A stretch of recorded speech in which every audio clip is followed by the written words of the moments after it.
Maka saudara, kita harus menangkap apa yang Tuhan Yesus sedang ajarkan kepada kita. Kerajaan Allah datang bukan dalam tanda-tanda fenomena-fenomena yang fantastis. Kalau begitu kita bertanya sekarang, kalau kerajaan Allah datang tanpa tanda-tanda lahiriah, maka pikiran kita segera menyimpulkan kerajaan Allah datang di dalam tanda-tanda rohaniah.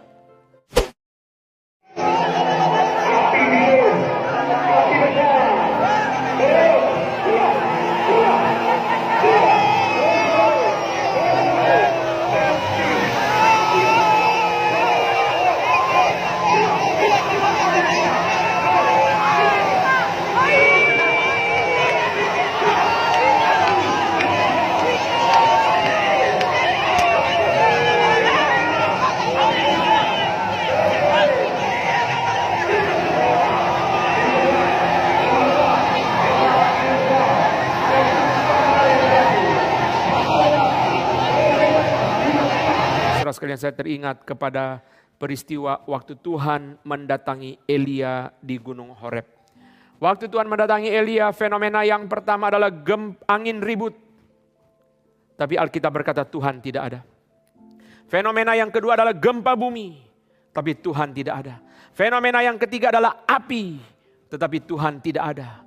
Setelah itu fenomena yang keempat, angin sepoi-sepoi.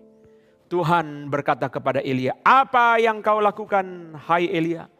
Saudara, waktu angin ribut datang, Tuhan tidak ada.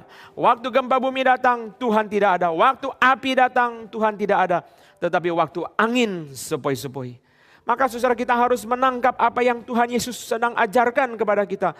Kerajaan Allah datang bukan dalam tanda-tanda fenomena-fenomena yang fantastis. Kalau begitu kita bertanya sekarang, kalau kerajaan Allah datang tanpa tanda-tanda lahiriah, maka pikiran kita segera menyimpulkan kerajaan Allah datang di dalam tanda-tanda rohaniah.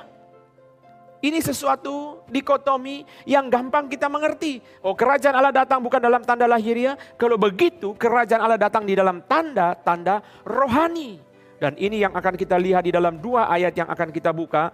Pertama, mari kita buka di dalam Matius 12. Ayat yang ke-28. Kedua ayat ini akan kita baca sama-sama untuk kita ingat akan pengajaran daripada firman Tuhan. Matius pasal yang ke-12 ayat yang ke-28. Mari kita membuka suara membaca bersama-sama ayat ini. Matius 12 ayat 28. Tuhan Yesus berkata, tetapi jika aku mengusir setan dengan kuasa roh Allah, maka sesungguhnya kerajaan Allah sudah datang kepadamu. Di dalam perdebatan dengan orang Farisi, di mana orang Farisi mencurigai pelayanan Yesus berasal dari kuasa Beelzebul. Yesus berkata bukan. Pelayananku bukan dari kuasa Beelzebul, pelayananku adalah dari kuasa Roh Kudus. Maka di sini saudara, pertama-tama kita mengerti bahwa memang kerajaan Allah itu datang di dalam diri Kristus. Karena Yesus berkata, jika aku, maka kerajaan Allah sudah datang kepadamu. Ketika Yesus berkata, jika aku, maka kerajaan Allah sudah datang kepadamu. Di situ kita mengerti kerajaan Allah datang di dalam diri Yesus. Di sini kita tahu kerajaan Allah itu sudah atau already di dalam teologi reform. But not yet, belum selesai. Karena nanti kerajaan Allah yang sempurna, yang lengkap itu datang di dalam kedatangan Kristus yang kedua. Tapi dari ayat ini kita mengerti kerajaan Allah dalam diri Yesus. Tetapi jika aku, lalu maka sesungguhnya kerajaan Allah sudah datang kepadamu dalam diri Tuhan Yesus. Itu pertama. Yang kedua, kerajaan Allah yang datang dalam diri Tuhan Yesus di dalam bentuk apa? Di dalam bentuk kuasa roh Allah. Jadi kalau begini kita mengerti. Ketika Yohanes Pembaptis berkata bertobatlah sebab kerajaan Allah sudah dekat. Itu mengacu kepada Tuhan Yesus yang segera datang. Dan kita sudah pernah membahas ini di dalam khotbah yang lain. Saudara sekalian, kuasa roh Allah. Ketika kerajaan Allah datang tidak dalam tanda-tanda lahiriah, tetapi di dalam pekerjaan roh Allah. Pekerjaan roh Allah dalam hal apa? Di dalam ayat ini dikatakan pekerjaan roh Allah di dalam mengusir setan. Pekerjaan roh Allah di dalam mengusir setan. Maka kerajaan Allah sudah datang. Kita bayangkan ya. Tanda lahiriah yang fantastis, lalu pekerjaan Roh Kudus mengusir setan.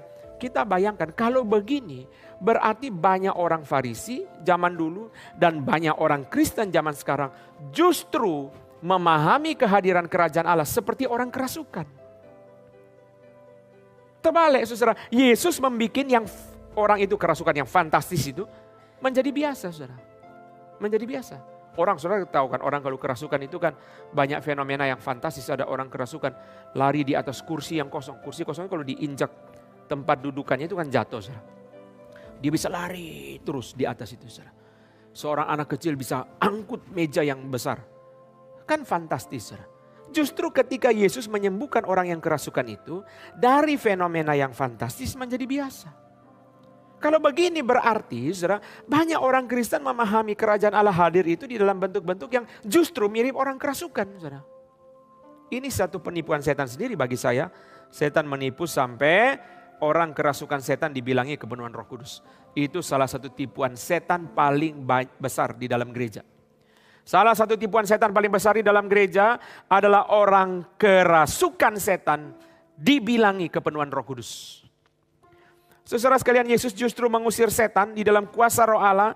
Dan saudara sekalian justru menyembuhkan dia, membawa dia mengenal Tuhan, saudara.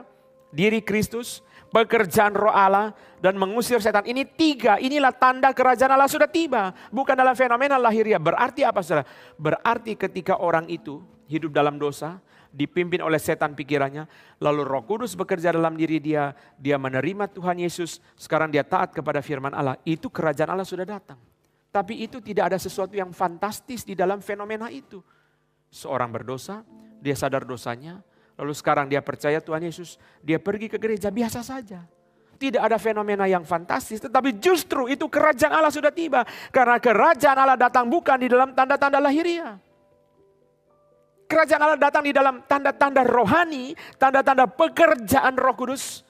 Yang membawa orang yang tadinya dipimpin oleh setan, yang tadinya hidup dalam dosa, sekarang dia dipimpin oleh Roh Kudus, menerima Yesus, dia taat kepada firman Allah. Kerajaan Allah memang.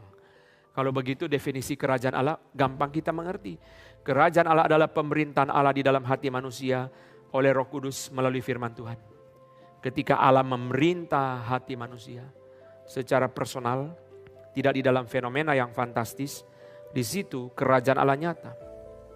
Kerajaan Allah adalah pemerintahan Allah di dalam hati manusia oleh Roh Kudus melalui firman Tuhan. Orang itu taat kepada firman.